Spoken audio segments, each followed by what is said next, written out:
Mayo Experience. Mayo Experience. Mayo Experience. Mayo Experience. Experience. Welcome to the Pat Mayo Experience, presented by DraftKings 2021. Week 4, waiver wire early. Pick up some injuries, the NFL recap for week 3, and other things of that nature, football related. And I'll have my waiver wire column up on DKNation.com early on Monday morning. Once I have more information, in full disclosure, we record this during the Sunday Night Football game, so we don't have all of the information on the injuries or what's going to happen in this game because we're not from the future. If I was from the future, I wouldn't be doing the show. I would just be betting the games and being rich. So, as you can tell by my track record this week in the betting, I am not from the future, not even close to it. I'm somehow from the past with bad information. I didn't even know that could be possible, but that's where we're going with this right now. So, smash the like button to the episode. In the description, give me your favorite waiver wire pickup going into week 4. It's probably Chuba Hubbard. We'll see about that. And remember to subscribe to Mayo Media Network. And for Monday Night Football, you can check out Griff Swanson's DraftKings picks, which is up there right now, and you can find that on the Fantasy Football Picks and Bets audio feed.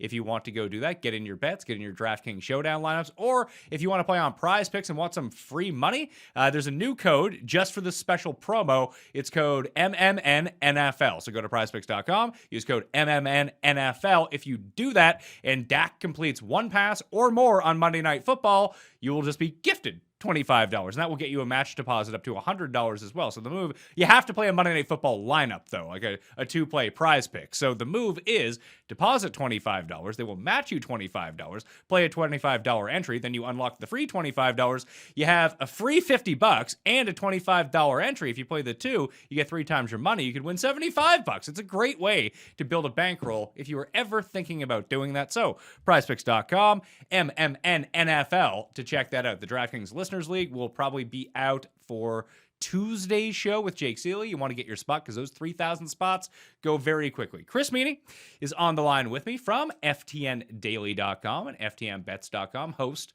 of Mean Streets. I wanted to start off on a somber note, though. One of our guys, Mike Taglieri, passed away this weekend, and it was shocking news. I know we all knew that he was not in great health.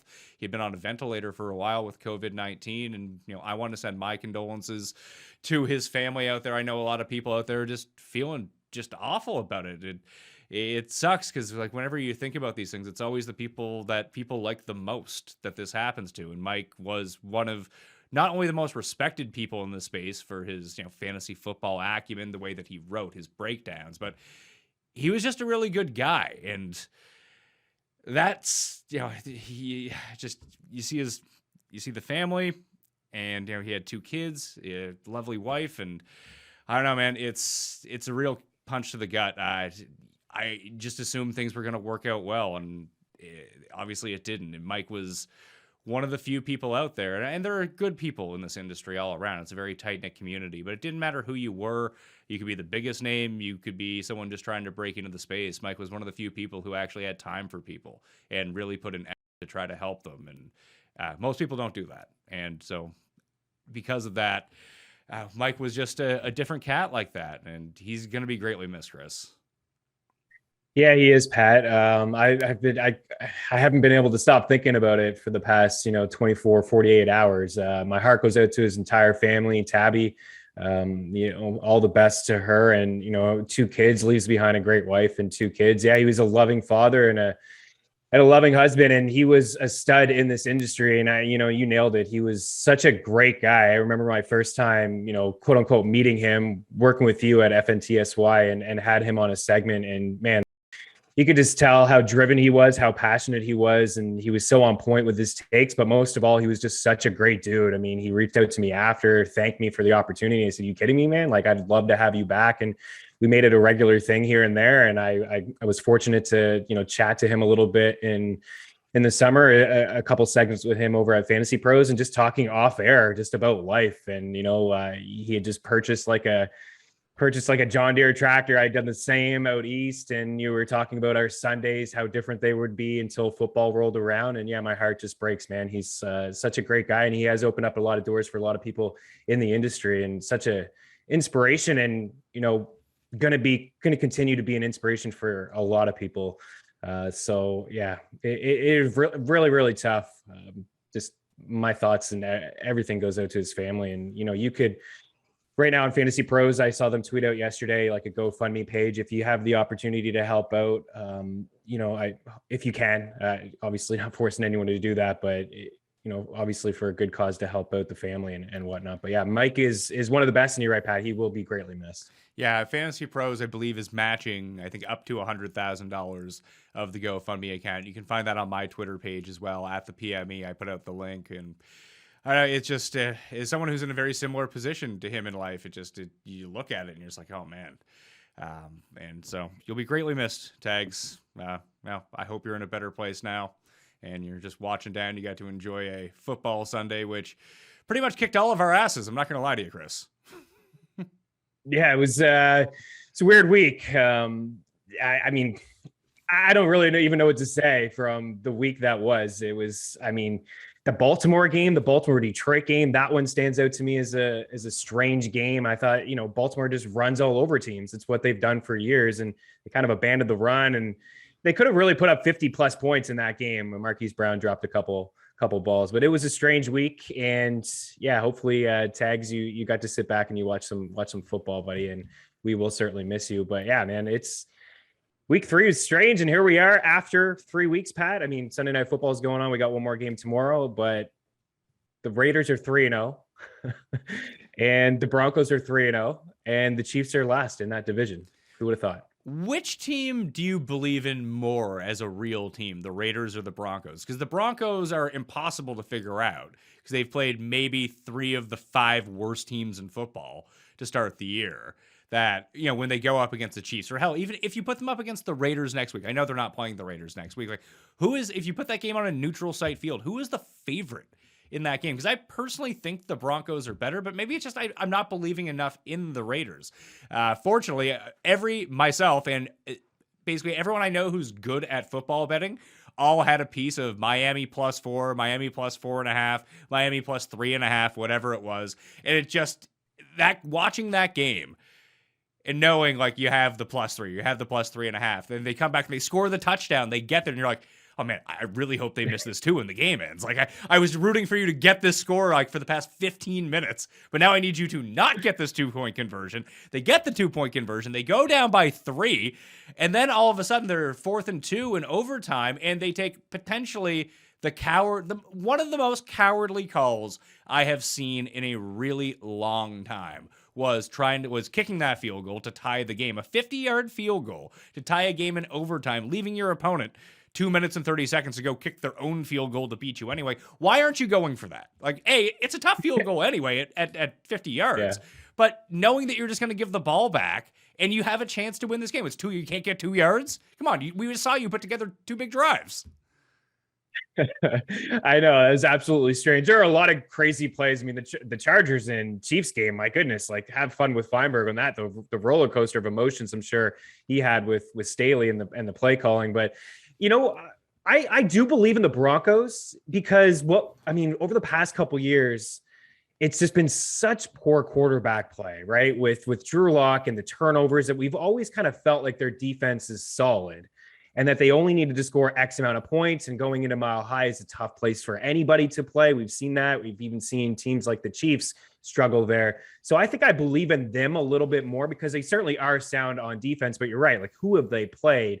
And Teddy Bridgewater entering the game had a 77% completion rate, which is totally unsustainable. But they do have a solid 1-2 punch on the ground where, they could slow the pace down and rely on their defense. And what we know about Teddy is, he's doing some things from a fantasy standpoint that maybe is surprising some people, especially with Jerry Jeudy's sideline, is that he is a game manager. And when he was with the Saints, he won football games with them, not doing a whole lot.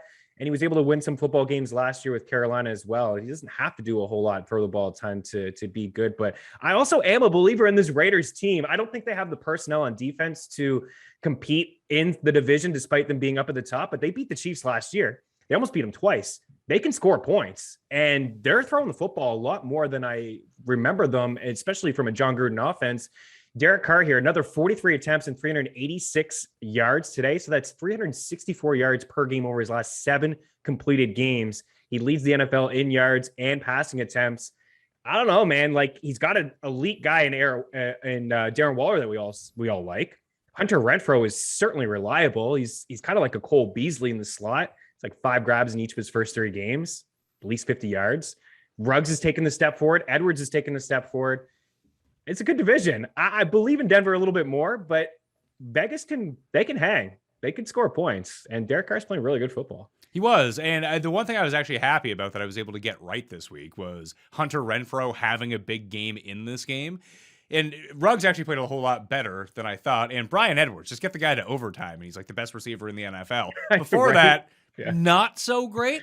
But to attack Miami, just attack them down the seams of the field. Over the middle, down the seams, that's going to work almost every single time. And when you have the legendary Peyton Barber in the backfield, like, it's an impossible offense to stop. Oh, my goodness.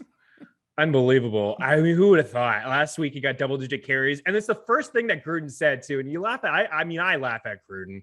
He loves everybody, absolutely. I mean, find a player that he doesn't like. I would love to hear who that guy is. And last week when they said Jacobs wasn't going to play, and the reporter says, "Well, Kenyon Drake," like the first thing, Kenyon Drake. Oh, Drake should be in for. Well, I don't know. I really like this Peyton Barber guy, he says. And I think we may have to give him some more touches. Last week, he got the touches and he wasn't efficient. But today, he ran hard, man. He had over 100 yards. He had a couple targets. He caught a couple passes. They're running a lot of plays. I don't know. Gus Bradley has given them an identity on defense, which has given them a bit of a spark. They've played 2 solid teams. I mean, how good are the Steelers? Probably not that good. But they went into Pittsburgh and beat them. And they beat Baltimore. And I was tricked by the line because I do believe in the Raiders. I thought that they would cover. A lot of people, smarter people than me, Elliot, we did a betting show, and he's like, "No, it's a trap. Las Vegas feeling themselves. They're going back home now. Now Miami will hang around." I mean, they got into the game late, and good on Jacoby Brissett. I feel like that was still a bad beat for those who are on the Raiders. But man, it's a good division, and it's certainly on the rise. I would have thought the Chiefs would be, as much as I was on the Chargers today. But as much as I was on them, I still never thought in my head that the Chiefs would be 1 and 2. I appreciated there were some just really bizarre things that happened in the Chiefs-Chargers game. One was all the Mahomes picks. Do you think it's a coincidence that on the spread pick show, Tim compared Zoomer Zach Wilson, to Patrick Mahomes? And now all of a sudden, Patrick Mahomes is throwing picks at a Zoomer Zach type rate. I never thought of it like that. Yeah, maybe he did jinx him. Today was totally uncharacteristic. I mean, CEH puts the ball on the ground last week. He puts it on the ground again, but this is something he never did at LSU. And then Tyreek Hill has that fumble, then Mahomes throws a couple picks. And that second pick that he had, he just like tossed it up. It just seemed like he was doing too much. And I know the game was on the line, and you want to march down the field and score, but he overthrew Kelsey by a long shot.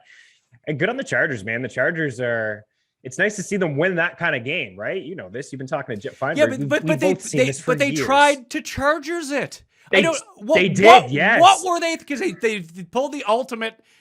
Not like they.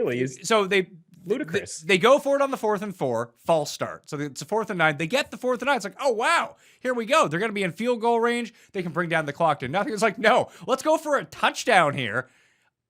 Allow Kansas City to get the ball back, and we're going to miss the extra point. Just for kicks. I looked at it, I was like, oh my God, Feinberg's going to have a fucking meltdown. And I was thinking about him the entire time because I was having a meltdown myself being on the Chargers and just like, what the hell is going on here? Rookie coach. And we saw the first couple of weeks, a lot of plays run in the red zone, I think more than anybody, but just not converting, a lot of offensive penalties, some guys in motion that shouldn't be in motion, just like stupid nonsense penalties that we've seen so many times with the Chargers. Forget the kickers missing kicks. Like that is just, it happens all the time with this team. But those penalties where you're like, why is this happening again to this team? And then I was thinking, oh my God, like he got away with this. Like at the end of the day, he may look smart for thinking that, oh, well, I didn't trust my kicker. I mean, you just saw he missed the extra point. I can't trust the kicker. We're going to see Mike Williams there one-on-one. We're going to take that every time, and we'll throw that fade over to Williams, and he's going to get that touchdown. But you're right. He left a lot of time on the clock for Mahomes. Escaped, I think, because if they lose that game, that may be like the whole nail in the coffin for Feinberg and everybody in Chargers Nation saying, what the heck just happened? How did we lose that game? Oh man, they found a way, and maybe this is the one that gets them over the hump. But a lot of just weird. I've seen a lot of nonsense from rookie coaches so far, and I guess that's expected. They'll have to go through the pains, those learning curves, I suppose. I appreciated it because I assumed that Staley played the same DraftKings lineup that I did that had Herbert and Mike Williams in it, and it's the reason I won money this week was those extra. I think it ended up being the catch, the touchdown, 7 passing touchdown is another 4. It was like 12 or so points just from that one play, and I ended up leaping up levels by probably like 5, 6, 7 points. That ends up turning out well from that spot. So I thank you, Coach Staley, for listen, Herbert is now 2-1 against the Chiefs, and his one loss came in his very first start in overtime. It was he just kind of thrown into that game. I think it was in KC. Hey, Mike Williams season 2. I mean, the offensive line looks great. The Chargers look real good. The Kansas City Chiefs. You starting to get worried, or is this still like a relax type situation right now? Because I don't know what to make of them. Yeah, I mean, the defense hasn't played well. The defense hasn't played good at all. They played better today. They did. They played better today, but they've been really. I guess they had Baltimore's a good team. They could score some points. Chargers are a good team. I'm not overly worried. I'm not like. CEH, I needed to see something from him today, and I did, despite the fumble. I saw it, and the Chargers were giving up a lot of big runs, the first couple of weeks, and they gave up a couple big ones as well. But I'd like to see they're going to have to try to get a little bit more creative, I think, with Tyreek Hill. I mean, if anyone was willing to sell him, obviously you buy, but that's a couple straight weeks now. Baltimore just doubled him and said, you know what, fine, beat us with Pringle and beat us with Hardman. It's going to be really tough to take away Kelsey at any moment, and Kelsey's always going to get his. But again, Tyreek is pretty quiet against the second straight week. He was quiet. I'm not worried about them. It is a new offensive line. Maybe that is, maybe it takes some time for these guys to gel. It's pretty much revamped from, left to right. But the defense is not great, but we just haven't I think for the past couple of years, Pat, it hasn't been great, but they just score so many points. It's just like, whatever, like they score 35, 40, like you have to score 30 plus to beat this team. I'm not overly worried about them, but they do need to get going. Like they'll have to win that next game against the Chargers. Oh yeah, most definitely. They're going to have to start reeling off wins here pretty soon, but it's the turnovers that have really been killing them because they barely lose these games. And you just don't expect Mahomes to throw. Like the interception that he had, the second one, like the first one wasn't really on him, and it was a great play by Asante Samuel. The second one, though, was he was just like, I'll lob it up. Like, that was it. It was an awful throw. It was horrible. You rarely see throws that bad from him. That's why I'm worried that he's Anderkirst now. He might be. They're so used to winning a little bit of adversity. It'll be interesting to see how they bounce back, but I don't know. They have so many pieces on offense, but you're right. Ultimately, it's taking care of the football. It's uncharacteristic things like Mahomes and the couple, fumbles from CEH, and then Hill puts that ball on the ground as well. And I think did he fumble the week before? He may have. It was the same thing that cost him against the Ravens. Just even before that CEH fumble, just some costly turnovers and mistakes. I think they'll figure it out, but we'll see now because they're 1-2, right? Which is so rare. But it's still a long season, and their schedule gets much easier.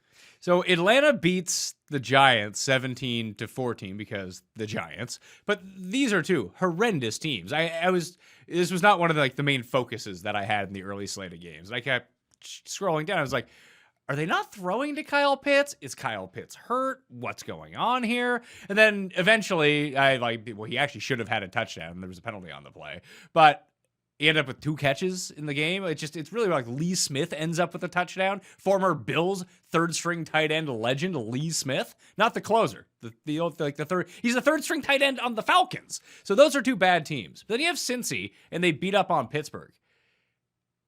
Is Cincinnati good or both those bad teams? I think Cincinnati's good. Yeah, I think their defense is better. They're playing better. I think they have a pretty soft matchup coming. I got them written down here as a streamer potentially for their defense. Who do they have this week? Oh, they play Monday. They play Thursday night against the Jags. Yeah. Their defense is good. They're getting some pressure. They get double-digit sacks here through 3 weeks, so 10 sacks and 3 interceptions. But Pittsburgh's bad too, man. They're awful. And we just talked about the Raiders and Gus Bradley and the defense and giving them a bit of identity, but there's still a lot of holes in that secondary. And Big Ben didn't look good in that game against the Raiders at home, and he didn't look good today. He looked awful. And did you see the fourth down play? That's like a swing pass to Naeem Harris. Like, guys, you're down 2 scores with a couple minutes left. It's 4th and 10, and they threw it a wheel pass to Najee Harris. Like, unbelievable. I don't know, man. Like, Juju's hurt now too.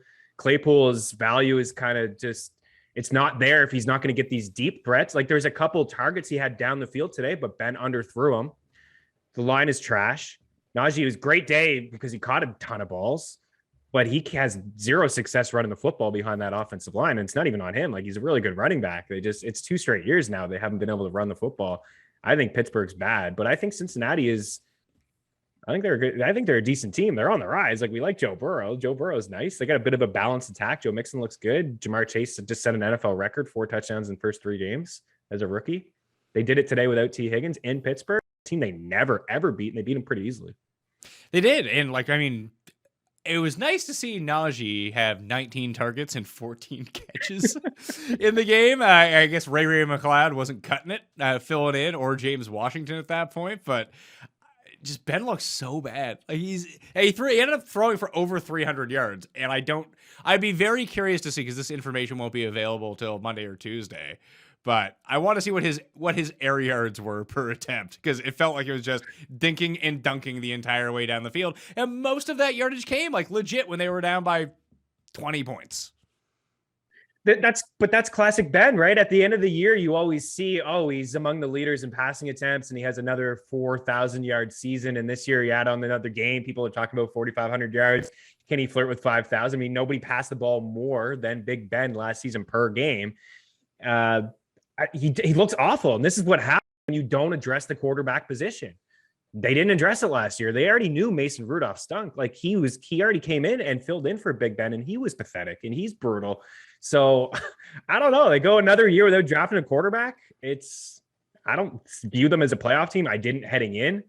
I don't feel great about their chances now. I don't like any of their pieces on offense besides Najee. You're right. If he's going to get 14, 15 targets a game, I mean, he may. If Juju misses a bunch of time and Deontay Johnson can't get on the field, man, maybe he will lead the NFL, and with CMC out for a bit, maybe he will lead the NFL in targets. You got to feel good about that. Anyways, if you're a Najee owner, you don't feel good if you're a Juju. You want Deontay to be on the field. When he's on the field, he's good. But yeah, Big Ben, like, I wouldn't even stream this guy. I wouldn't even play him in a 2-quarterback league, Pat. No chance.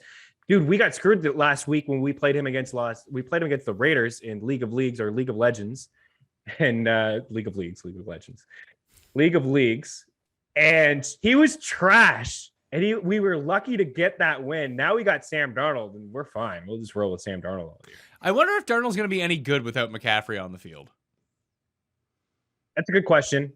They stuttered on offense. I think it was 3 or 4 drives in a row after CMC. You could tell they were flustered, and they should have been, because he's their offense. He's their guy. Everything runs through him. So it took a little bit of time, but I was impressed. Even though it was against the Texans, I was impressed that he kind of got it together. He's got an elite guy in DJ Moore. I don't know. Chuba's obviously not going to be as good as CMC, but he can catch it to the backfield. He dropped one in the end zone. He could be okay for them. I think he'll be fine.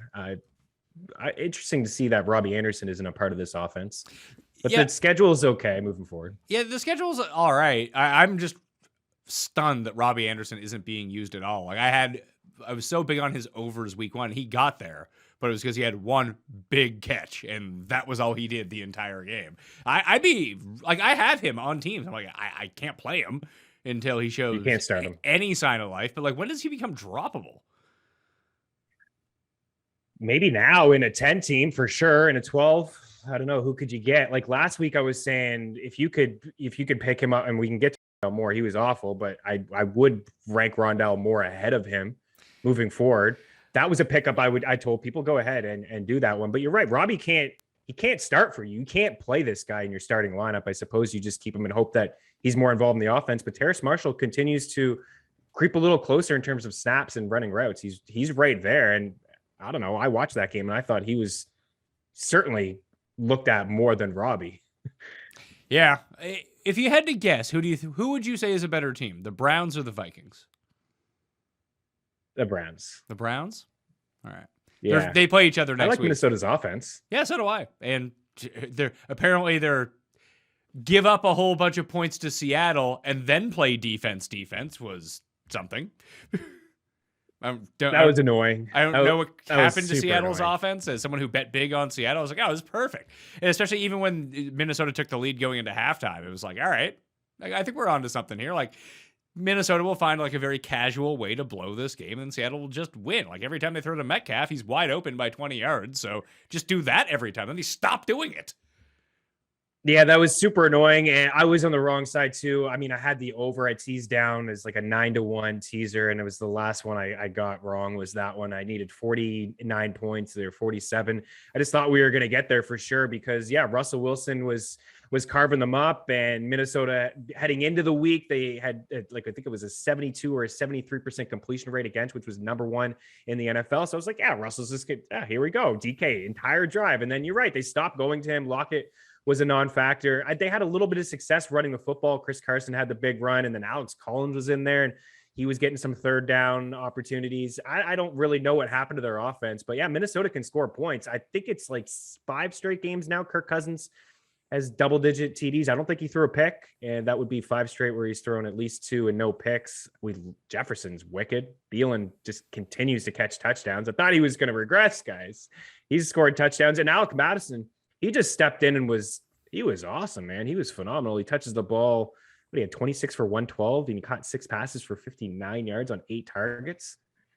I mean, Minnesota's going to play in those shootout games, though. We couldn't get the total, and I think they're still going to give up a lot of points in their secondary, but I like their offense. Do you think that the Rams beating the Bucs means anything to the Bucs, at least? Maybe not to the Bucs, but this was the Rams Super Bowl. Yeah, you think so? Did you see McVay? Yeah, McVay was. Did you not see McVay? I didn't watch the end of it. I turned it off because I wanted to watch the end of the Miami game. Fair. It was a little bit more entertaining. That game was over in the fourth quarter. The Rams won. McVay fires me up. Just hearing his comments, you could just tell, man, moving away from Goff to Stafford. And after week 1, he said there were no limitations. In week 1, he had 2 50-yard touchdown passes, and Goff had 2 all of last season. And then you see it today. You see the play calling. He's such a good play caller. And Cooper Kupp, we've always thought, I'm speaking for you, man, but Cooper Kupp is good. And I think a lot of people always knew that Cooper Kupp was good, runs great routes, and he was a target in the end zone. He's great after the catch, explosive, has great hands. And now we're just seeing Cooper Kupp like a steroid version of him. Like, his true potential is untapped here with Matthew Stafford and how good he is. He's running crisp routes. He's absolutely phenomenal. McVay is running over on the sidelines. He's giving high fives to Stafford. He's chasing him down after he wants to talk to Stafford one more time. Deshaun Jackson has that touchdown, that long touchdown, another 50-yard bomb. And who's there first? McVay in the tunnel and down there jumping on Deshaun Jackson. I think that this game was everything for the Rams. They beat them last year, and Brady struggled against them last season. But this is it, man. Like, they're Super Bowl contenders. They were just there a couple years ago and couldn't do anything because Goff. The defense is legit, and they're rolling right now. I don't think it really means anything to Tampa. They did suffer a lot of injuries in that game, but it means everything to the Rams. It's like the bar is set for them. It's a really good division, but that's the bar, and they looked really good today. I don't think that Sean McVay should be jumping on Deshaun Jackson. I feel like that's not good for his hamstrings. That's not good news. And that's it. Like, that's the one game that you get a year for Deshaun Jackson, another 70-yard bomb. And then he kind of walked it into the end zone like he does all the time. But man, McVay, there was a moment there where I think it was like 10 straight completions for Stafford. And he looked nervous to start. And Troy Aikman was talking about it. I was laughing at Aikman, but he probably brought up a couple good points. When has Stafford ever had a meaningful game this early in his NFL career? Never. The answer is never. I mean, is it a meaningful game, though? It's meaningful because it's 2 big teams. I mean, okay, so they lose and what? Like, he can't make the playoffs? They can't go to the Super Bowl? No, they make the playoffs, but like it's a convincing win for them. It's the bar set. Like I said, they want to beat the best of the best, and they did. They beat them. It was like what? Brady had won like 9 straight, I think. It's a good win. Bad news for the poor Patriots next week, who get those Tampa Bay Buccaneers coming off a loss. I know. Fantastic news. That's tough for the Bucs, though. They go from Tampa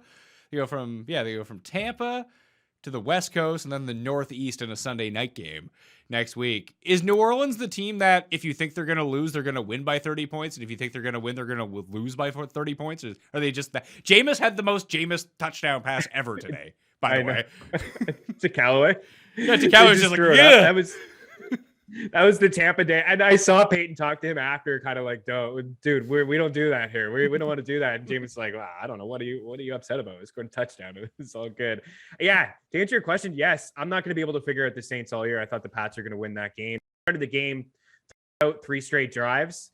I guess we should talk about the backfield. Like James White is gone. Damian Harris just We'll get to those in the waiver wire pickups in the injury section here. I do want to continue to recap week 3 just a little bit because there's one more thing I want to hit on. And we'll start with Mac Jones. All the rookie quarterbacks looked like dog shit today. All of them. Crash. Yeah, they all did. Absolutely. Had this conversation earlier.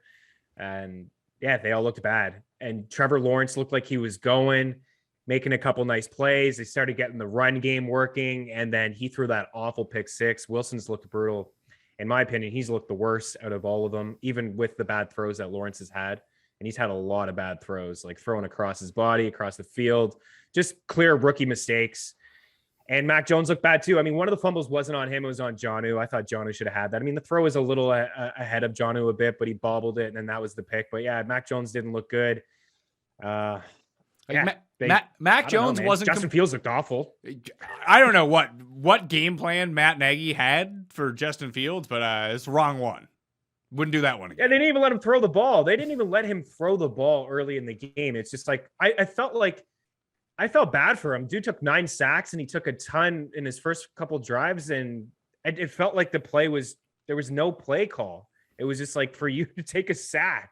That was it. Like I felt for the guy, and now everyone says he's trash. And Nagy's just an awful play caller. I think we all know this, and it was on full display. Like he didn't have him prepared. It was a tough environment to go into Cleveland. It's a tough place to play. I like that Browns defense. Now he's got a softer matchup. I believe they got the Lions next. We'll see what he can do in that game. But the fact that Andy Dalton had more rushing yards than him in week 1 and had more rushing yards than him in week 2, I think that goes down as a big surprise. Yeah, it wasn't great news. I'd be worried as someone who owns Allen Robinson in spots. I thought that Fields would be like, oh, here we go. And then 6 for 20. What is this here? Where's Pat's stats? Fewest completions, minimum 20 attempts in a debut amongst active quarterbacks. Like, if you're bringing him in, it's not like you did him any favors with this offensive line. I think Andy Barron's tweeted out that the Bears offensive line is just a hologram. They don't actually have people out there. Myles Garrett, he ended up with 4.5 sacks, Browns record, went unimpeded to Justin Fields on 3 separate occasions. No one tried to block him. It's like, that's their guy. He's the good guy. Block him, double team him. Let someone else try to be just like, no. Here's the move. We'll double team everyone else. We'll just leave him over there. Yeah, savvy. Yeah, I saw that too. And it's hard. I guess it's hard to fault him because we were picking on Nagy here and then now the offensive line. And I believe maybe we could give Nagy some credit in saying that this is why they wanted to throw out Andy Dalton, a little bit more experience, and the offensive line is brutal because there was a play in the preseason, I think it was against the Bills, where Fields just got absolutely lit up. Like he just got rocked. And I think, to me, I was like, yeah, they can't start this guy week 1. They can't start this guy week 1. And then you watch Andy Dalton play, and it's like, you want to see Justin Fields get in there and see if he can open up the offense a little bit. Yeah, it looked bad. And I mean, the offensive line is not going to get any better. And Detroit actually held their own against Baltimore. So maybe it isn't going to be easy for Justin Fields, but I don't think it can get any worse. Outside of one really big run from Lamar, I thought Detroit did a really good job of containing Lamar in the backfield. Like every time that it looked like he had daylight, they just collapsed on him right away. And yeah, his teammates really didn't do him any favors. It was nice to have a Mark Andrews sighting for once. That was encouraging to see if you drafted Mark Andrews. But what the Chiefs couldn't do last week was just like, oh, the play is broken down. All right, Lamar's just going to run for 20 or run for the first down. Detroit really made a concerted effort to, like, Lamar, you're not beating us with your legs. We're going to have to rely on your receivers to beat us here. And Justin Tucker ends up with the most ridiculous field goal ever to win that game and save a lot of people in Survivor. It's funny because I was watching the game with Cuss. Cuss said he was going to make it, which he was correct about, but he's big on Baltimore. So Baltimore wins the game. They stave off that Ander curse. However, on Tim's free money teaser this week, the Ravens didn't cover the -3 because they only won by 2. Oh man, when I had teased down in the one that I didn't get with Seattle, and it was 2.5 or 1.5 rather. So I was lucky I got that, but I was ticked off because over 50% of the people in my survivor pool had Baltimore. So I was rooting for Detroit to win that game, even though it was phenomenal to see Tucker break an NFL record and the way it hit the crossbar and bounced over, like so dramatic. But you're right, Detroit did a good job. And they've hung around. I mean, Green Bay kind of torched them in the second half, but they were in that game, and then they were in week 1 against the Niners. They came back. You got to give them some credit to come back. But they did do a good job. I think they got lucky with those drops. I mean, Marquise Brown could have had 3, I think 2 for sure touchdowns. One, he dropped one in the end zone. Another one was long. I think he had 3 drops today. And so they kind of focused their attention on stopping the run, and it left some of these guys wide open down the field, but they didn't capitalize. And I think that would be the game plan. Like, Marquise Brown has been good this season. He was good towards the end of last season too. And Sammy Watkins has had some moments with the Ravens, but that would be my game plan all the time, is try to stack the box and contain Lamar Jackson. Like, there's still a lot of questions when it comes to his accuracy and throwing the ball downfield, but his wideouts didn't help him out today. No. Zach Wilson's really And they didn't run the ball, man. They didn't run the ball with those dudes. Like, Tyson Williams, and I thought he was at least worthy of a flex play. I was thinking Lat would get double-digit carries, and maybe he'd run one in too. Detroit's been a team you could run on for years. It was a weird game. Zach Wilson, bad or the worst? The worst. I feel for him though, man. Don't you when you watch him? Like, the offensive line is trash. Not at all. Just because of the cuss thing. And I'm watching the games with Cuss. Cuss called. He actually got sacked at one point and didn't fumble. And Cuss was just raving. I can't believe he didn't fumble. Like, what a great veteran savvy move, not fumbling. It's like, man, the bar has really dropped here on what your expectations are from Zach Wilson. It's going to be such a long year for him. It really is. And there's going to be so many questions surrounding if it was the right pick. And because all they did is bolster their offensive line to try to help him out. And I know they're missing some guys on the offensive line and they've had some injuries, but they don't do many favors. He looks tiny in there. He looks small. He doesn't look confident. When he runs, I'm just like, dude, like, get down. Because I could see the defenders chasing him and catching him, and just like, I don't know how many hits he can take behind that offensive line. And same thing for Trevor Lawrence. Like, that guy's a big dude. And man, he took some shots today. I don't know how long he's going to last behind that offensive line in Jacksonville. I can imagine both of these guys are just thinking like, what the heck, man? Like, it's such a complete 180 from the success that they've had and no adversity at all in college to here in the NFL. But the Jets they're just so brutal, man. They're so awful all over the field. Like, every part of the team is just like, there's no highlights. They can't run the ball. They can't throw to anyone. And when there's a good play, I feel like from Wilson, Davis drops it. It's just, yeah, they get shut out. I don't know, man. It probably won't be the last time they get shut out this year. No, maybe they've just been playing tough defenses. Who knows? And next week they play the Titans, who will be on the pickup list for the fantasy defenses you probably need to stream next week. Like, Trevor Lawrence also looked awful, and I keep thinking that, like, Jacksonville in each one of these games is perfectly set up to have, like, the Blake Bortles backdoor cover, and it just doesn't happen at all. Either Lawrence throws a pick, he fumbles. Like, he is. Listen, I'm going to give Zach Wilson a ton of shit, but Lawrence has looked equally as terrible. He has, yeah. He's looked really bad, and he at least he's got at least 3 weapons that I like. I mean, Marvin Jones had a decent game today. He's good. DJ Chark, the throw that he made to DJ Chark in the end zone was nice, and that's why you hear. I mean, who was on the call? Was it? It was Gus Edwards on the call. It was Gus Johnson. Gus Edwards has not. I mean, I know he's out for the year. He's not in the booth yet, but yeah. Not yet. Yeah, Gus Johnson. Gus Johnson says, that's why you pick him number 1 overall. But then you see all the other plays, and it's like, But yeah, we got a little bit of garbage time from James Robinson. His day turned out to be okay, actually. He had, I think, 1.7 fantasy points heading into the half, and then I believe he's a top 5 running back as of right now, heading into Sunday, midway through Sunday Night Football, where the Packers are rolling 10-0. Robinson caught a couple passes in the backfield, but yeah, we're not getting that backdoor cover. You would think that it would be there. Maybe it will. Maybe he starts to get a little bit better, but man, the throws are awful. Again, he's taking a lot of shots. Like, one of the picks, I don't even want to put the blame on him. He underthrew it because he just got rocked. I don't know. I think it's gonna be bad for a lot of these rookie quarterbacks, dude. I think all of them. Like, none of them are really gonna be fantasy relevant. I don't think. Yeah. Injuries in week 4. You know about all of the injuries that had happened going into the week because you played fantasy this week or you bet on football this week. I highly recommend that you sub to the newsletter, the Mayo Media newsletter, because not only does it get sent to your email account, it actually gets updated if you click on the link. And I woke up really early on Sunday morning, this morning, meaning my kids woke up really early around 5:30 a.m. So they were just watching TV. I was like, you know what? I'm going to update this Dalvin Cook situation because when I woke up, Rappaport was like, yeah, it hasn't been going well, but they still expect him to play. So I did like 1,000 words on like, hey, should you play Dalvin Cook on DraftKings? What should you do with him? And I was like, one of my sons went back to sleep. So I went back to sleep for an hour. I woke up. It's like, yeah, Dalvin Cook's not playing. I was like, why do I ever even try at this? It just, every time I put in effort, it's just going to go completely tits up on me. So then I have to go rewrite it for Alexander Madison. But that was the main one of the day. I would expect him to be, if he was able to almost play this week, I would expect Cook to be back next week. And if Cook is back and he's practicing in full all week, I would still expect this to be his job. The only other injury really at running back is James White's had to be carted off with a hip injury. And I think that Damian Harris didn't end up playing because they were just down in that game by so much. And they just don't ever use him in the passing game enough that if they're in complete passing situations, that like JJ Taylor was out there for a bunch, like guys who can actually catch the ball. I think that's why we didn't see a ton of Damian Harris.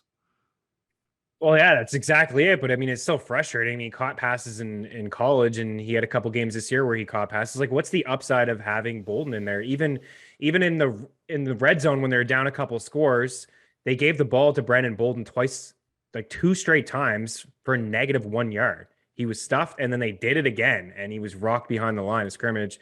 Harrison touched the field at all. I get it. If they're going to be down, sure. If we're going to, I guess that's the thing. You try to project this Patriots team in game script, and it's the same thing I guess we've seen for years, that if they're down, it's James White, and if it's not, it's, I don't know, Garrett Blunt or whatever in years past. And now it's James White was carted off with the hip injury. He's obviously going to miss some time here. Who's the pass catcher in that offense? Is it really Brandon Bolden? I don't know. Like he didn't get a ton of targets, a ton of looks. It was just a lot of Jacoby Myers and I guess Kendrick Bourne got in there and had a few as well as Aguilar. But now they play the Bucs next week. So you're not, I don't know. I have Harris. I'm not starting him against Tampa Bay. They're going to be down in that game too. Yeah, and you probably don't want to start your running backs against Tampa Bay anyway. But just looking at the early snap counts right now, to 70 offensive snaps for the Patriots, Bolden played 46% of those snaps. Damian Harris was only at 31%. James White at 9% before he went down with the injury. The other big one that really stuck out to me, Tyson Williams played 51% of the snaps in the backfield for the Ravens. And they were like, nah, you don't need to touch the ball. Don't worry. Take the week off, Tyson. It's okay. We got you. Stupid Tyson. Yeah, it's super. I'm a little hesitant about him too. And now, I mean, last week he was a sell high for me because I've just seen some stuff that I haven't liked. But I mean, now it's just even more like just crowded and nonsense because you're right. He plays the majority of the snaps, but as Latavius acted as the primary back, he leads the way in terms of getting carries, but he doesn't do anything with them. But what I saw in particular last week was Tyson missed a couple pass blocking assignments. He fumbled out of the end zone, which he got lucky. And then he fumbled in the red zone, which he got lucky because they recovered it. And Latavius had a couple red zone rushing attempts in week 1 and week 2 with some nice runs, which he converted for, touchdowns. And then you still have Freeman, who doesn't do a whole lot. And, this guy's not a pickup, but he still gets in there and gets some snaps as well. So it is absolutely crowded. What they said they were going to use all their running backs. It does seem like they're going to use all their running backs. But when I watch all their running backs, like Williams is the guy to me that looks the best. He looks freshest. He's the guy who gets targets out of the backfield. They run the football so well. But it is concerning that he's definitely not a better pass blocker than Latavius. And when they're trying to close out the game, it is Latavius who's been on the field, not Williams. No. So the rest of the injuries, receiver, there was a bunch. A.J. Brown left with a hamstring injury. He didn't come back in. No, and we don't have how severe any of these injuries are as of yet. Hence the downside of doing a Sunday night show. But at least you'd know now. And I'll have these updates throughout the course of the week. If anything really changes with the waiver wire and stuff like that, I'll do a short video on Monday evening or Tuesday morning, or I'll just talk about it with Seeley at the beginning of the Tuesday show to try to get you up to speed, because waivers don't clear at earliest until like midnight on Tuesday. So you got plenty of time. No need to freak about it yet. And I'll update the column on dknation.com. And when it's out, I'll add it to the description of this video. Smash the like while you're here, by the way. Thank you. Sterling Shepard, hamstring. Darius Slayton also left the game. Tyler Lockett hurt his knee and stayed in, but he did not look right afterwards. It was that play that got reviewed where he was down, but there was a fumble. They had to review it. He didn't look right after that. I wouldn't be shocked if something came out about some sort of like PCL sprain or something. So keep an eye on Tyler Lockett. Elijah Moore sustained a concussion for the Jets. Juju, like you mentioned, hurt his ribs. And KJ Hamler actually looks like he suffered a severe knee injury. They're doing an MRI on Monday to see the severity of it. I'm guessing he's going to be out at least a few weeks. And who did Fangio? Was the guy? I wrote it down and then I closed the tab that I had it under. Fangio said to watch out for who's the guy that needs to step up. Where is he? Deontay Spencer. He's like their special teamer speedster guy. I think he's the one who's going to slide into Hamler's spot. Okay. Well, I guess we'll keep an eye on that. It's another man down, I suppose, with Judy and Hamler. I don't know if we can get too excited about him, but he would be the guy to keep an eye on. Maybe Big A, backup tight end, gets a few more snaps and a few more targets. But I think it's just good news for Sutton. And Tim Patrick, if anyone was still, his ownership is still, 22% in Yahoo leagues. It's way too low for a guy who he's got 2 touchdowns already, 98 yards here tonight. Last year he filled in for Sutton and he was great. I think he had a couple 100-yard games. He had a 2-touchdown game against the Chiefs. He's got good hands. He reeled a nice catch in today. I think it's just good news for Patrick and Sutton and, maybe you could use both backs too. They're getting some targets. Yeah, it all depends on who they're playing at the same time. They don't get to play the Jets and Jags every single week. So we'll see how that offense. They got Baltimore this week. Yeah, which is, but it's not like Baltimore's defense has been any great shakes to start the season. Like, oh, wow, if they really contained the Lions, big deal. That's going to happen for most teams. Quarterbacks, no one really got hurt. Tight end, Tyler Kroft hurt his ribs on the Jets. Gronk, I think, was given an injection to come back into that Tampa game. So I'm curious to see whether he's able to go in week 4. I'm guessing against the Pats, he is going to make it a go. But I would watch out on what his status is because it looked pretty nasty at the time that it happened. I was stunned to see him come back so quickly. And the first thing that popped in my mind was like, oh, cortisone shot. Yeah, he'll be feeling this for a while. Yeah, he was rocked. I thought he broke a couple ribs. Like he got rocked. You don't see Gronk go down like that. He got smacked and he didn't see it. And he was down. I thought maybe originally just ribs or the wind was knocked out of him, one of the two. But yeah, he was back pretty soon and there's no way he misses this week. Did you see in the Jags-Cardinals game, the Rondell Moore muffed punt? I did not see that. So someone actually tweeted it out afterwards and slowed it down. So the punt was coming in, and there was a blocking from behind penalty on the play. The ref threw the flag, but the flag hit the ball on the way down, and that's why he muffed the punt. I've never seen anything like it before. Oh, I've never heard of anything like that before. Oh, I did see the block in the back, and I heard of that. I had my eye on that game, but I didn't see that actual play with the flag hitting the ball. No, tough game for Rondell Moore. I guess that's one thing to keep in mind is he will have those up and down games with Kyler being so good. But he still is like the 4th guy on that team in terms of snaps and running routes. Even Hopkins is going to have up. I know he was hurt this week and he wasn't at 100%, but that's sort of unless you have Kyler Murray, everyone on that team is just going to be they're going to be boom or bust. It's like legitimately boom or bust in your lineup. Totally. Yeah, absolutely. Today was AJ. AJ had a solid day. And so did Kirk. So did Kirk. They both had 100 yards. Kirk had a good week 1. Absolutely. I agree with you. Kyler's the guy. You want Kyler and you hope it's him. And, Edmonds catches a bunch of balls out of the backfield too. And James Conner finally had a day. Like he got his first target as a member of Arizona and he finds the end zone a couple times on the ground. So it's just a really good offense. It'll just be, it's like Tampa, right? Evans 1 week, AB another week. It's just, there's just so many options. Let's talk about the waiver wire. Besides, if you had the number 1 waiver priority, are you picking up Chuba Hubbard with McCaffrey out at least 2 weeks, probably more? Yeah, it probably is more. You're right. It's hard to speculate, but yeah, Chuba would be the guy for me. He did look like the lead as a rookie. You wonder about pass blocking because Royce Freeman is a pretty good pass blocker.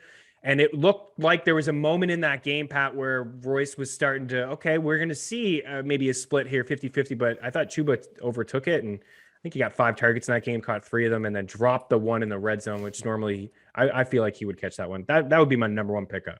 Yes. Yeah, would you pick up, how deep of a league would you be in to pick up Freeman? Like, maybe, because we don't know how long McCaffrey's going to be out. Like, he could be out 8 weeks. He's probably not going to be out 8 weeks, but he could be. It's probably more likely. I'd pick him up in a 12 team. I pick him up. Royce, would you rather pick up Peyton Barber or Royce Freeman in a 12-team league? Oh man, I may pick up Peyton Barber. I'd pick up Barber because I don't know when is Jacobs ever going to be back.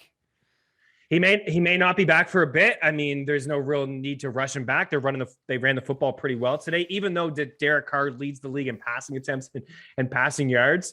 I'm sure they want to have some sort of balanced attack here on offense, but they got Kenyon Drake, who's more than capable, and he's catching balls out of the backfield. And Peyton Barber looked pretty good today, running the rock. And obviously, we just talked about it earlier. Gruden likes him.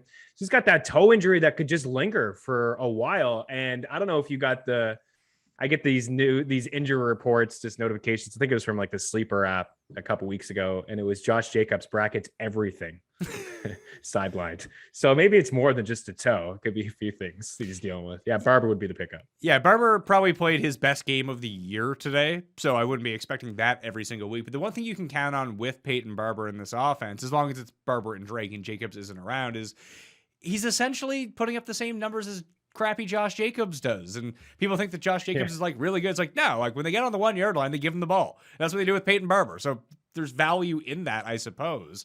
I wouldn't make it a priority. Like I would make Hubbard a priority. No one else is a priority for me at this point. Because I would expect Darrell Henderson to be back next week. He almost played this week with the ribs problem. Maybe they sit him out again because they're 3-0 and they want him to get healthy. Then you could roll Sony Michel back out there again. But I'm pretty convinced that when Sony Michel is active and Darrell Henderson is active, that maybe the split isn't quite as pronounced as it was before, but Henderson's still going to be the lead guy. Here's an interesting one for you. I just went and looked at Alexander Madison's ownership. He's only owned in 40% of leagues on ESPN. I assume most like real leagues he's owned in, and this isn't like a big deal to you because he's owned in those formats, or most definitely someone picked him up this morning to play him once it happens. But let's say in a theoretical world, he is available on your waiver wire.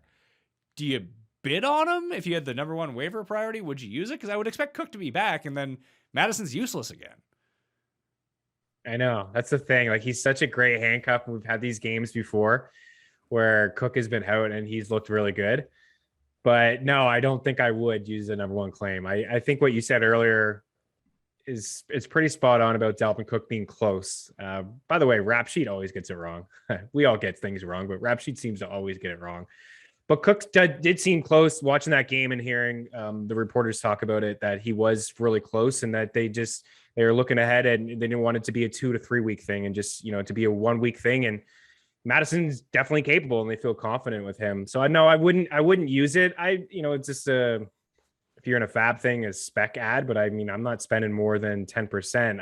I suppose I'm assuming if you were a Cook owner, you already had him anyways, but yeah, if you're super thin, you put like a few bucks on it, but I wouldn't feel comfortable more than 10% of my budget on him because I do believe Cook will be back. Yeah, if Cook's back next week, Madison's going back to the bench. Like it's nothing. It's not that. He had four carries before today. Yeah. So I don't play in any league where Madison was not already owned. So I think that's pretty indicative. And same with Chuba Hubbard. Hubbard. That guy was that's true, but in all my leagues. And yes, but he is actually available in people's leagues at this point. He is. Versus Madison. Because some people don't even know who Chuba Hubbard was. Like, you're playing in like a real casual 10 or 12 team league. That's because he's Canadian. That's why no one knows who he is. Is he Canadian? Hey, he's from Edmonton, yeah. I did not know that. Yeah. Now I mean, Royce Freeman is worth a spec ad too. Like, he's going to be the guy that goes with people spend all the money on Chuba. Like, I don't think he's going to go 100%. If CMC was ruled out for the remainder of the year, we'd probably see everything. People that did that with Elijah Mitchell would do that with Chuba, but he'd be the guy like everyone was dropping Sermon. I don't know what Sermon's doing here today. Probably nothing, but that's the guy that you could get on the cheap. And who knows, right? He is a rookie running back and Freeman is a vet. He hasn't done a whole lot, but he is a good pass blocker. That if he does struggle in that part of the game, that Royce Freeman could get in, and it could be a 50-50 where everyone spent all that money on Chuba, that Royce goes under the radar, and maybe he could be something like week 4, week 5. You're in a filler, right? You started Peyton Barber. Heck, I started Peyton Barber in a league. I started Carlos Hyde in leagues. Like, you could be in rough shape. Yeah, it all depends on how deep your league is, to be perfectly honest with you. If it was 12 or less, I just wouldn't be looking. Here's how Trey Sermon is doing. I'll let you know. George Kittle leads the team in rushing with 9 yards. Oh, my goodness. Okay. Yeah. What a mess. What a bloody mess. I don't even feel bad for people who spend 100% of their fab on Elijah Mitchell. Like, I get it. You're in a tough spot. I think he's back next week. Maybe. I mean, he's back next week. Within the next 2 weeks, I would expect him to be back. We haven't seen any Jacques Patrice or Patrice Jacques, where the hell that guy's name is. Carry on's not doing it. Yeah. Trey Sermon has 3 carries to the point in the game where a minute left in the second quarter. Kyle Juszczyk has 2 carries, so I guess he's the next guy up. And he has a catch again. This guy's been catching balls. Like, it's so weird that Shanahan. That's the thing, right? It's like, yeah, Elijah Mitchell, when he was in there, he got the 17 and 17 in the first couple of weeks, and he's inside the top 10 in attempts, and it's nice. Okay, fine. When he comes back, maybe he will be the guy. But Juszczyk gets in there and he catches a pass or two. If Sermon has a couple nice runs, and maybe this game looks over. I mean, they're in the red zone. They're about to go up 17-0. No, we don't know if they're going to go up 17-0, but Devontae Adams is just killing people right now. Yeah, so good. I'm not surprised. So good. Yeah, What's he doing? Would you rather have Devontae Adams or Cooper Kupp the rest of the year? For 73. I'd rather have. Oh my goodness. I'd rather have Adams. I don't even want to think about that. I'll gladly be wrong by having Devontae Adams. Sure. I'll agree with you. But Cooper Kupp, I said last week that he was a top 10 wide receiver for me the rest of the way. He may be 5. He may be top 5. Well, just trying to reverse engineer how the draft went. You have, let's say I had Devontae at number 1. I still think he's number 1. Diggs doesn't have a top 24 week yet. Ridley is useless because Matt Ryan is useless. Allen Robinson looks pretty useless. AJ Brown's hurt. Yep. Tyreek Hill, he had a big week 1. He hasn't really done a whole lot since. I mean, you have Kupp. Mike Williams is awesome now all of a sudden. Yeah, Jefferson is still good. That's a guy that a lot of people were wondering if he could duplicate what he did last year. He's fine. AJ Brown clearly is dealing with the drops, and now he's got the hammy. CeeDee Lamb's fine. Allen's fine. But yeah, Allen Robinson, you have to bump him down a bit. Diggs, I think people are just all over him. What I've noticed is just beat us elsewhere. I think that's what opposing defenses are trying to do. And then you see the day from Sanders. But I mean, Diggs I still view him as elite. I still would rank him top 5, but I do notice teams just like Tyreek Hill, doubling and just go ahead, throw to somebody else, beat us with Pringle and Hardman, or beat us with Emmanuel Sanders or Gabriel Davis or Beasley. We're not going to get beat here by Diggs. These guys will get theirs, but Adams always gets his. So Cooper Kupp is right there. I put him top. I put him ahead of, there's no question. I put him ahead of Ridley. I put him ahead of AJ. I think that Ridley's such a nice trade target right now. Another 11 targets today. He had 8 catches. It's just, it hasn't, and maybe it won't click with this offense. But I think that the more that Arthur Smith gets his hands on this offense, by mids, because the Falcons the past few years have just really struggled out of the gate. And then by midseason, their defense starts getting a little bit better. They just start playing better. I think I would take the shot on Pitts and Ridley right now. Although I thought that last week's Cordero Patterson aberration was just that. It was an aberration because they just said, you know what? We're not running on Tampa Bay. We're going to figure out something else. But here's the thing. Maybe your offense sucks because you're using Cordero Patterson too much. Maybe that's just a thought. Yeah, that might be it. Honestly, it could be a big part. I think it's the offensive line. I agree with you, though. I would buy on Pitts and I would buy on Ridley. And I think people are got to be sweating Ridley, or Pitts sweating that 4th round pick. And saw him go in the 3rd in one league. But the volume is going to be there all year. It was a weird game. Yeah, I was kind of wondering the same thing as you when we talked about that game. Where's Pitts? What's going on here? Because we saw in week 1 and week 2, not only did the starting tight ends do good against the Giants, but the backup tight ends, Ricky Seals-Jones caught a touchdown pass, and then Big A caught a touchdown pass. The backups did good as well. So it's just a matchup that Pitts should have been much better in that one, but he wasn't even really getting a ton of targets and a ton of looks until late. Ridley, I definitely buy in on. I don't know. What's the thing with Pitts? It's so tough for the tight end. What would you give up to get Pitts? Would you give up a Gronk? I don't think I would. I think I'd just roll with Gronk. No, I think I'd probably end up going with Pitts in that spot. Let's say you had DJ Moore, who is posting top 10 receiver numbers right now, and someone's like, hey, give me DJ Moore, I'll give you Calvin Ridley. You're making that deal, right? That might be the wrong thing to do because DJ Moore, he is a legit receiver. We know this, but does he have the same upside as Calvin Ridley? Before the year started, you'd be like, yeah, no, thank you. But someone might make that trade with you right now. I know that's such a good guy to bring up too. I'm a big fan of DJ Moore. I don't know, man. maybe. Yeah, maybe I'd make it. I think there's more touchdown upside with Calvin Ridley. He is a beast. He's awesome. We just saw it last year, but we've seen it for DJ Moore now for 2 straight years. I mean, he's top 5 in yards over the last 2 years, 1,100 yards in each of the last 2. People don't view him as an elite wide receiver or a wide receiver 1. I don't know if it is because of the touchdowns or because of the quarterback play. Maybe they don't believe in Sam, and then last year they didn't believe in Teddy, but hey, he's really, really good. And the fact that Robbie Moore is not getting any looks, and now Chris McCaffrey is going to miss some time, I don't know if I'm dealing with DJ. I think I would just want Ridley in that spot. Wide receiver pickups. Anyone really stick out? You said Tim Patrick is still lingering around there. I think he would be a priority pickup for me, especially with Hamler going down. Like, if he's not picked up yet, you'd have to think in, like, real leagues. Like, someone would have picked up Tim Patrick already, right? You would think so, but like we're looking here, Yahoo, 22%.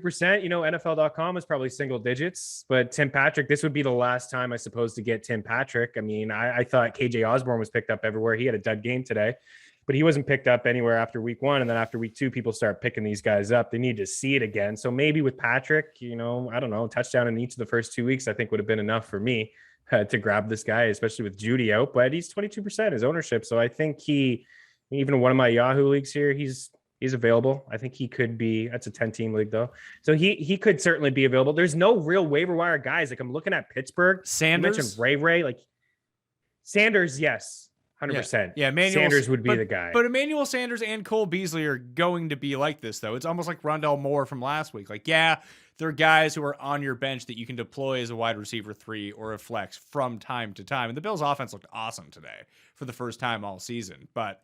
I don't know. Are you ever really? How good is your team if you're starting Emmanuel Sanders? Yeah, probably not great, but you could have had some of these injuries. You could have had Jerry Jeudy. You could have had AJ Brown. Sanders is definitely worthy of a flex play. I think the fact that Josh Allen is as good as he is, and he struggled out of the gate, but I mean, you saw it today on full display. And this is a team that wants to throw the football, and they throw it really well. So if teams are going to take away Diggs, I would roll out Sanders as at least a flex guy. I'd roll him out over Beasley. We like Beasley as a flex guy in PPR leagues. When we get into the bye weeks and teams are on bye and injuries happen, we roll out Beasley in a full point PPR and we're like, yeah, get us 15 points. Awesome. Why can't we do that with Sanders, who has, I think, a higher ceiling? Yeah, sure. No, I would rather own Sanders than Beasley. I think that he should be owned. I just don't know where you're going if it's like, oh man, what a priority pickup. Not only am I going to pick up Emmanuel Sanders, I'm going to use him next week too. Like, it's probably not going to work that way. Just because like the volatility. What about Tennessee? What? Sorry to cut you off. What do we do about Tennessee? There was a guy who caught a touchdown today that I had legitimately never heard of before. Westbrook. Nicky Westbrook, Ikeen? Yeah, that guy. That's the guy.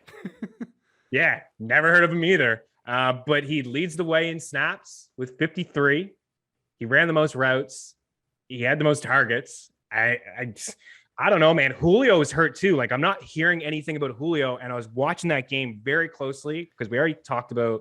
Well, I had that with Seattle one on close, but I also had that. I have quite a few shares of Tannehill, and AJ and Julio is not working out well for me. Although Tannehill was okay today, but another 2 picks. Like, that guy's got 5 or 6 turnovers already. But Julio, I'm pretty sure. Watched it really close. I don't think he touched the field at all in the fourth quarter.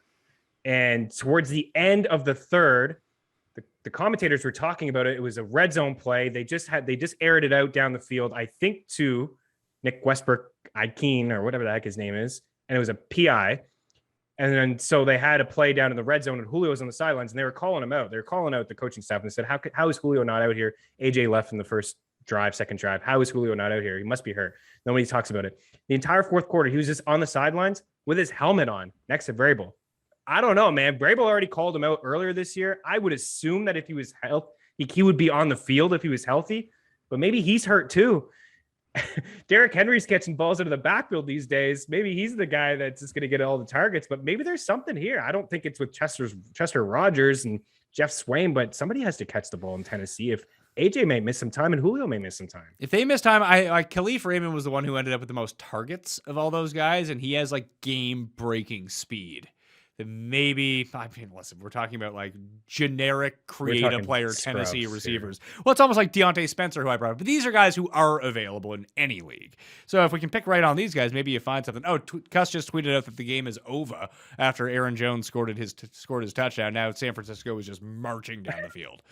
Quickly live bet. I did. I just live bet them at plus 330 while you were talking. Didn't he do something? What did he do? I saw you tweet a text message. What happened to him over the weekend? He said something crazy, and we saw a turn as well. I mean, I'm sure there's multiple times. I mean, he picked Europe. He said no doubt that Europe wins the Ryder Cup, and they had the biggest loss of the history of the Ryder Cup. No doubt. Yeah, that was the biggest lead after day one, I think, since like 1975 or something. There's no contest. Oh, yeah. do you have the routes run in front of you right now? I do. Can you look up the Giants and see how many routes Colin Johnson ran versus everyone out? Because when Slayton went out and when Shepard went out, 2L Colin, my guy from Jacksonville last year, he actually had a good game. Yeah, he led the way in targets with 7. I mean, Saquon had 7. He ran 19. He played 34 snaps, 34 of 70. Third on the team. Golladay plays 48, runs 30 routes, 5 targets. Kadarius Toney played 46, so 2 snaps fewer, and ran the most routes. Only had 3 targets. But yeah, your boy Johnson, 7 targets, 19 routes, 34 snaps. He could be interesting. Yeah, I think it depends on how long those guys are out. And obviously Evan Ingram is now back as well. Golladay is going to be back. But if those guys are walking triage units, they'll be out by next week. So 2L Colin. I just liked him a lot in Jacksonville last year, and they just had no one to get him the ball. I mean, Daniel Jones sucks, but he can kind of get people the ball. Yeah. Classic Giants today. Brutal. Yeah, I mean, Darius leaves and Shepard leaves, so there is an opportunity here. I think most people will probably go to Toney, but I mean, Colin would probably be the better pickup. I mean, 7 targets is pretty significant. Yeah. And the Giants are brutal. They are. And Holy crap, they suck. He is someone who can like play on the outside. He's a huge body, potentially a red zone threat. You know the Giants are going to be losing, so they're going to be chucking quite a bit. So I don't mind him. Oh, the other one I wanted to bring up, and I mentioned this last week, is if Curtis Samuel is available in your league, he's eligible to come off injured reserve this week. And you should pick him up because Washington needs someone else to throw to. Yeah, good call. They really do. Heineke has a decent fantasy day, but he didn't look good today. Adam Humphries has showed up lately, but they need someone. Yeah, he would be the number 2 immediately, and that would just damper. I mean, nobody was playing Diami Brown anyways, but that would just damper his expectations in his rookie season. Oh, but internet people love him. He's going to be so good. Yeah, they do. They really do like him. Yeah, dynamic Brown. He's not going to be good this year. He's a deep dynasty guy. And you just hope that he can carve out a role, but he's had an opportunity here now for 3 weeks, and he's made a couple highlight reel grabs, but he's not a factor in this offense. Let's see. Yeah, Hump Daddy was second on the team in targets with 4. That's not great, but he was second last week to McLaurin as well. Like Samuel's just going to play in his spot, and Samuel's way better. So way better. Yeah, and I agree. As long as he's over this groin injury, I think that he's going to be fine. I think that with the way that Washington's defense has kind of been exposed as being not good all of a sudden, that they're going to have to chuck a bunch. Yeah, what's that about? I thought they'd be good. I don't know if there's a fantasy defense that you can trust out there. I suppose the Rams. Like no, there's one fantasy defense. You always stream them. There are 2 fantasy defenses that you can trust this year. Who's playing the Jets? Who's playing the Jags? You're right. You're so right. And honestly, who's playing the Steelers? And who's playing the Steelers? 100%. It's just weird. Before in years past, like you have that defense that people always reach on their defenses. You and I are the same. It's our last pick, and we look at week 1 and who's playing week 1. Broncos were that team this year. That's like you looked at the schedule. You like their D anyways, but you looked at the first 3 weeks like, oh, I gotta get the Broncos. Maybe I'll reach 1 round early to get the Broncos. But I'm looking ahead. I mean, I rolled out the Bucks today, and when I was just like, yeah, I'll just roll out the Bucks. I think they got me negative points. And now, I mean, their defense hasn't looked good to start, and they had a bunch of injuries today too. But there's not a defense across the board other than those streams that besides the Rams, that I would feel confident rolling. Washington, I thought was going to be good. They're getting pressure, Pat. I mean, Josh Allen had a lot of pressure in his face today, but man, he carved them up. You did. Waiver wire QBs and tight ends. I don't really see anyone that like really sticks out. I'll come up with streamers later on in the week, but the streaming Ds, Cincinnati Thursday night at home against Jacksonville. You can do that when they're 6% owned. I used them on DraftKings today. They were great. New Orleans people, they're owned like in more leagues. They're owned around like 55%. I saw around there, depending on what site that you play on. They're at home against the Giants. I don't know if they're like at home yet. Are they back at the Superdome yet? No, I don't think so. So wherever the hell they play, they're playing. I haven't heard too. Yeah, they're playing in. Let me double check here. Oh, they are. Well, they're quote unquote home. So I don't know. I don't know when that game is going to be. I've read it could be as many as 4 or 5 weeks until they play in Superdome. The Titans are at the Jets. Just pencil that one in. They're like 3% owned. Brandon Ayuk dropped a touchdown. Garbage. Or was that Debo? No, that was Ayuk. Poor guy. Can't do anything. I played the Titans today, and I thought they'd get more points, Carson Wentz, but they'll get points next week against the Jets. No question. Wentz, my goodness. Well, the other one is Chicago and Detroit play each other. Like, would you play Fields next week? A super flex only. That's it. You can't roll him out. Like if he was like quarterback, $5,100 on DraftKings, would you play a DraftKings lineup with Justin Fields? Oh yeah, I would do that. Like that's different. I play. I did DK. I did a few of those this week. It was not good. No, not great. It gets a little bit easier for him against Detroit. I have a lot of respect for Cleveland's defense, man. Like and Cleveland's a really tough place to play. I don't know if you've ever been to a game in Cleveland. Nope. Probably not. Nope. I've been to two. And recently, Trey Lance ran that one in? Jimmy threw an awful pick earlier. They just like to use Trey Lance inside the red zone, which is super annoying too. But Cleveland is it's an awesome tailgate experience. The Mooney lot is phenomenal. They've just been so used to losing over the years that everyone just gets fucking wasted out of their minds. And their team is better now. I went to the game when they were playing the Chiefs, and Chiefs, crushed them, but they still were able to score 30 points, and it was entertaining. And then they played the Steelers last year, and they beat them. It's really windy there. It's by the lake. It's a tough place to throw the football. I don't know if that was Matt Nagy's. It didn't look like they gave Fields an opportunity to throw it. I would love to be a fly in the room and hear Nagy what the game plan would have been, like to not throw the football in that first half really at all is so mind-boggling. But I would play him in DK against Detroit, sure. Would you rather play Chicago's D and pick up Chicago's D and play them, or pick up Detroit's D and play them? I think I would rather play Detroit's D against Fields. Yeah, I can see that. I mean, like I said, they just did a good job against Lamar. They did in containing him. If they contain Fields, they might not score a point. Right. And Goff has looked okay. I mean, I suppose both defenses are great streaming options. Yeah. I suppose they'll probably throw the football a little bit more in Detroit, but I don't know. I lean Detroit. Poor Fields. Let's talk Monday Night Football very quickly. Like I told you that there's that Prize Picks thing that's going on right now. I actually just got a message about it. I can even throw up the graphic for you right now. And it says if you place a $5 entry on the Monday Night Football game, you will get $25 from Prize Picks if Dak Prescott completes a pass. So you have to play a Prize Picks entry of 2 plays, over-unders on the fantasy props or rushing yards or whatever from the Monday Night Football game using code MMNNFL at prizepicks.com. That's how you qualify for it, MMNNFL. So if you deposit $25, they will give you $25 as a match with code MMNNFL. And then if you play a $5 entry with a Monday Night Football game and Dak completes a pass, they'll just give you another $25. So the worst you're really coming out of this with is $45 free by depositing $25. Not bad.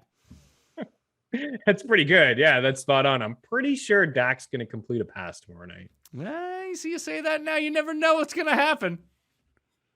Yeah, you never know. I mean, PrizePicks has these cool little promos on sometimes. I believe one time they had Mahomes to have over 1 passing yard. So yeah, I mean, who knows? You never know what will happen in warm up, but it's I think if I were you, I'd get in on that. Yeah, I still really love your Eagles tomorrow night. I have the Eagles on the money line against Dallas. I think that they're too fast for Dallas's defense. Like that's the one thing you'll notice about the Eagles are going to catch a bunch of teams off guard because of the speed that they have on offense. Like it's pretty incredible.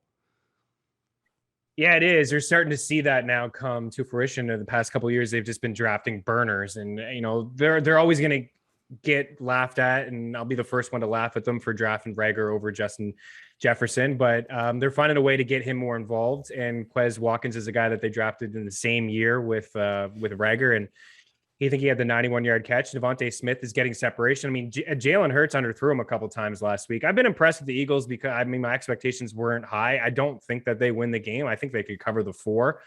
I think it will be a tight game, and I believe that they could keep up on offense. But at the end of the day, I do believe that Dallas will just be too much for them, and the secondary still has a lot of holes in Philly. And they lost Brandon Graham, which is a big bummer. He's a big part of that. You know, them stopping the run and getting the pressure on the quarterback with Fletcher Cox. Like, Brandon Graham's been so awesome for the past couple of years. But it should be a good game. It should be.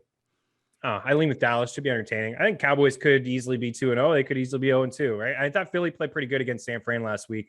But the rookie coaching, what I talked earlier about rookie coaches, Nick Sirianni, I don't know if you caught what the nonsense last week when they were on the 1 and like 4 plays in a row and they tried a Philly special with Greg Ward. I saw it. Yeah, they should have beat San Francisco straight up. They should have beat them. They should have. Yeah, they should have beat them. They held their own against the Niners, but I think the Niners are overrated personally. I think we're seeing that. No, I mean, they have to come back and they have to win this game because I bet the money line on them after Tim said that it was over. So, boom, let's see what we can do here. Did you look at the spreads yet? Like what they are? Next week? Yeah. I looked at one. I looked at Buffalo and...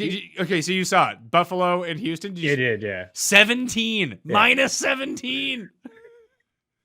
When's the last time you've seen that? Pat's back in the day? No, I feel like there's a few. Like the Jets I feel like you get a few of these every year where it's like 14.5, 16.5, just when you get a really good team against a really crap team. It's just so weird. Maybe it's just because I've been around the Bills for so long and they've been the Bills, and obviously this is a different Bills team. They just went, they almost got to the Super Bowl last year. But to see them as 17-point favorites against anyone is just like, didn't expect that. Yeah. No, you wouldn't. It's not the same Bills as when, Gabe was, a young buck. We'll say that, when Gabe Morency was, actually the Bills were pretty good back in Gabe's day. But yeah, no, you don't normally see it. I think they cover it. Don't you? I think they cover it. I think it was Tyrod Taylor. Too bad it wasn't Taylor to play against the Bills. That'd be a cool storyline. I thought Houston held their own, but the Bills are probably going to wreck them. They're gonna crush them. Yeah, that game. Would you bet that? No, would you bet 17? No, I would. I just wouldn't bet that game. Like that. There's too many. Exactly. Although I'm with you, the lean for me would be the Bills in that spot. Here's an interesting one: the Falcons are favored by a point over Washington. Washington. I'll pick Washington. Yeah, it's got to be Washington, right? Yeah, I think so.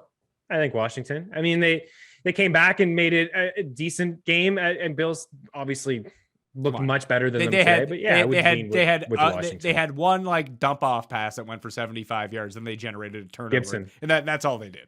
Yeah, that's all. That was a nice run by Gibson and a nice finish by him.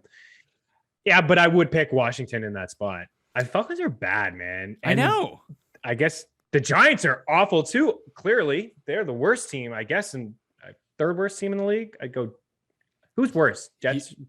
Jacksonville's better than New York, right? It's funny because Houston beat Jacksonville. Like Houston's also very bad. Yeah, I would rank them.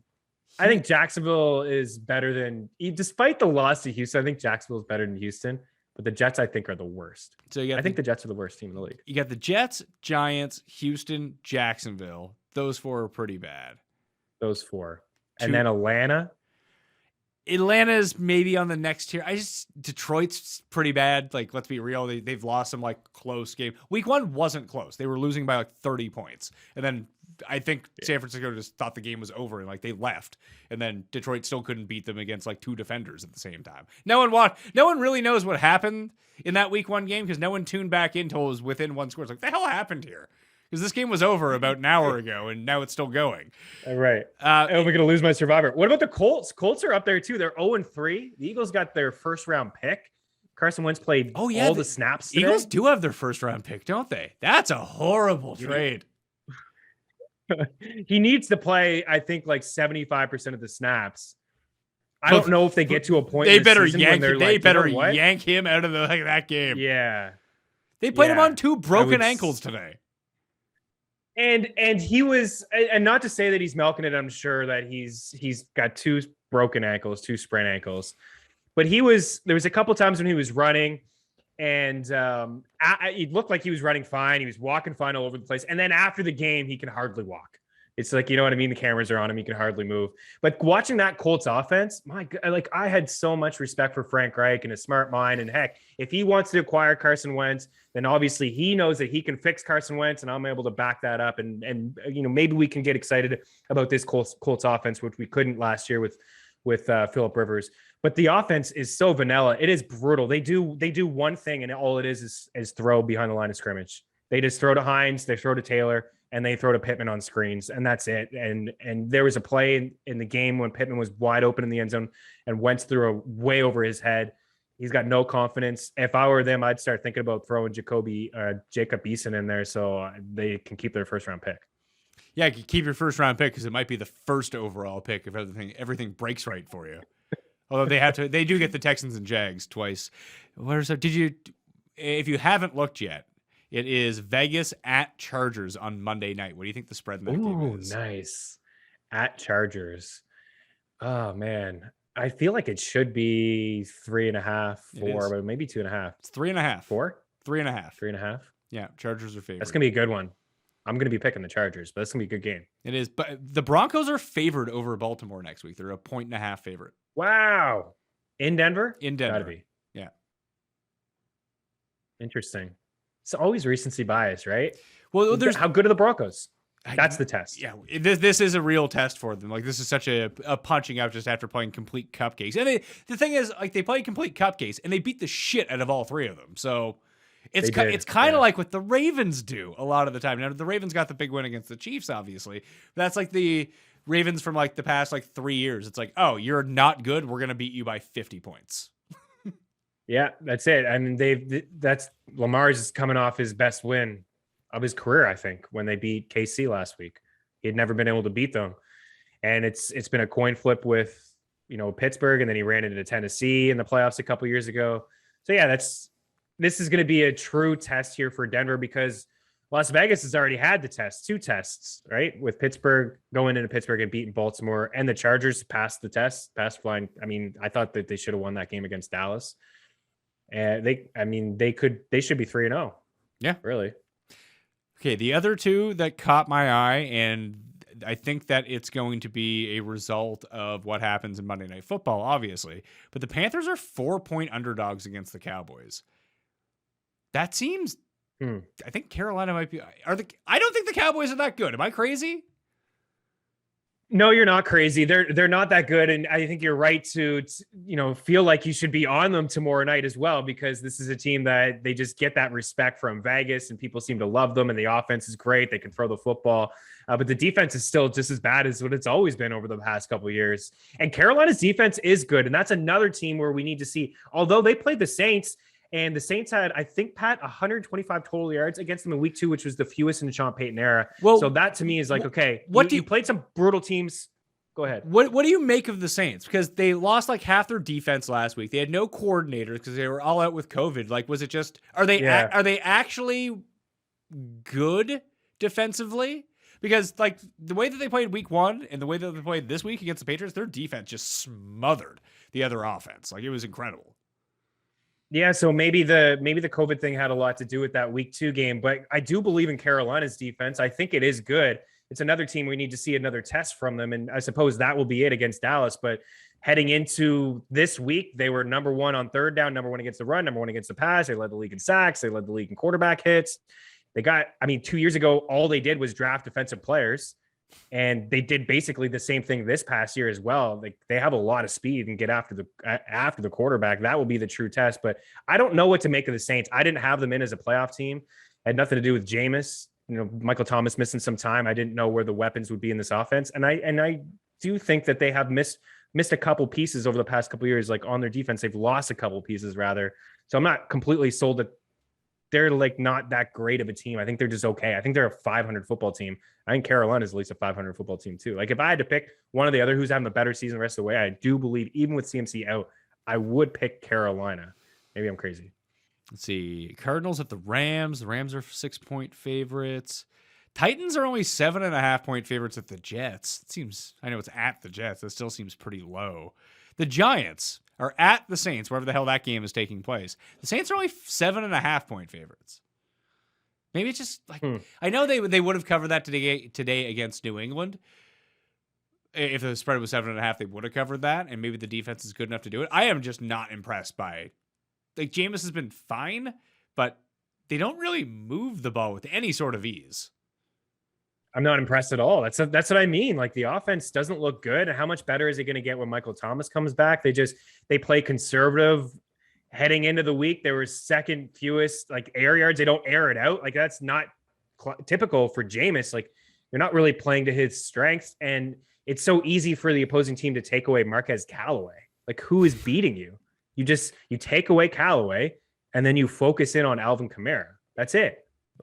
There's nothing else that this offense has to offer. People are getting excited about Juwan Johnson, got 2 touchdowns on like 8 snaps. And today he only played a couple snaps. Adam Troutman, people are getting excited about Adam Troutman. Like, this guy's non-existent. I don't see him really. I see he's just out there. He's just there.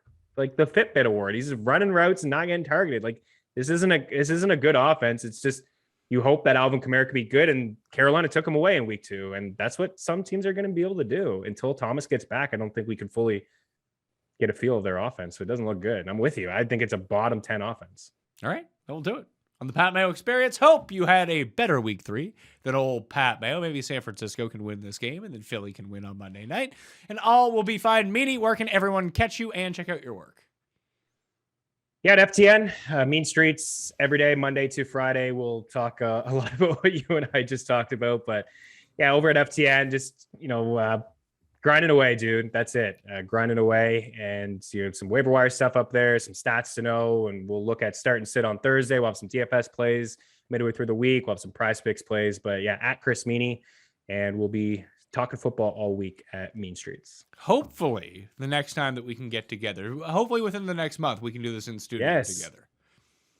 Well, that's the goal. I hope that I can be there in a couple weeks. Well, I hope it's done is the thing. It needs to be done first before we can actually do it in person, because I don't think you can fit in this room. It's a very tiny room I'm in right now. What's the time frame here? What are we looking at? Week 6? I don't know. Think it's done? The guy who's doing it smokes a lot of weed, so week 7 then at least. Yeah. He's giving me these timelines. I'm like, I don't know, man. You don't seem like you're the most like on the ball, but hey, there's a reason I hired him. He does great work. So hopefully the brand new set and the lighting, and we still have to wait for stuff to show up. So it still might be like this for a little while more. I thank you all for sticking with the show and the Pat Mayo Experience. Rate us a Apple review while you're out there too. If you got like 5 seconds, or just go rate the show, smash the like. Subscribe to Mayo Media Network. Check out the rankings on DKNation.com. And I will be back on Monday evening with golf picks, Tuesday with COE. And if anything changes injury-wise or with the waiver wire, I'll do a quick update up on Mayo Media Network as well. Thank you all for watching. I'll see you next time. Mayo Experience! Experience!